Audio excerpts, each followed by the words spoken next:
আমাদের চুয়াডাঙ্গা সময় TV reporter. ভাইয়া কেমন আছেন? খুব ভালো আছি। আপনি কেমন আছেন? এই তো আলহামদুলিল্লাহ। তো আমাদের আলু বোখারা থেকে কেমন লাগছে আপনার? আসলে অসাধারণ। এটা হচ্ছে বিদেশের মাটিতে আলু বোখারা চাষ হয়, আমরা হচ্ছে সচরাচর এটাই জানি। চুয়াডাঙ্গার জীবননগরের মানিকপুর গ্রামের তরুণ কৃষি উদ্যোক্তা সজল এবার হচ্ছে আলু বোখারা চাষ করেছেন। প্রায় এই বাগানের বয়স 2.5 বছর। 1 বিঘা জমিতে আলু বোখারা চাষ করেছেন। আর গাছে হচ্ছে কাঁচা পাকা আলু বোখারা থোকায় থোকায় ঝুলছে। এটা দেখতে অসাধারণ লাগছে, মনে হচ্ছে যে দেশের মাটিতে বসে বিদেশে যেভাবে আলু বোখারা দেখা যায় সেটাই অনুভব করছি আমি এই বাগানে এসে। ডালে হচ্ছে অসংখ্য আলু বোখারা ধরে রয়েছে, পাকা খেতে হচ্ছে অনেক মজা।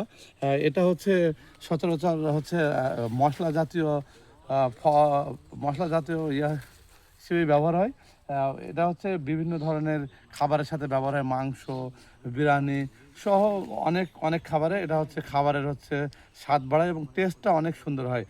আলু বোখারা হচ্ছে এটা প্রক্রিয়া করে হচ্ছে রান্নার কাজে ব্যবহার করা হয়। এটা যদি দেশের বিভিন্ন স্থানে যদি তরুণ কৃষি উদ্যোক্তারা যদি এই আলু বোখারা চাষ করে, তাহলে হচ্ছে বিদেশ থেকে যে আমদানি নির্ভরতা আমাদের আছে, সেই আমদানি নির্ভরতা অনেকাংশে হ্রাস পাবে। আলু বোখারা আসলে এর রঙগুলো অনেক সুন্দর হয়েছে, পাকা পেকে রয়েছে, তারপরে কাঁচাটা রয়েছে, সব মিলিয়ে অসাধারণ লাগছে দেখতে আলু বোখারার রঙগুলো। এবং এটি হচ্ছে একটি মনোরম দৃশ্য বলা যায়, যে বাংলাদেশের মাটিতে আবহাওয়ায় যে আমাদের যে গরম যে আবহাওয়া, সেই আবহাওয়াতেও হচ্ছে সম্ভব করেছে সজল এই আলু বোখারা চাষ করে। আলু বোখারা আমি খেয়ে দেখেছি, অনেক হচ্ছে টেস্ট, এটা হচ্ছে সুস্বাদু এবং একটি রসালো ফল। এটি হচ্ছে প্রক্রিয়া করে হচ্ছে তারপরে হচ্ছে খাওয়ার কাজে ব্যবহার হয়।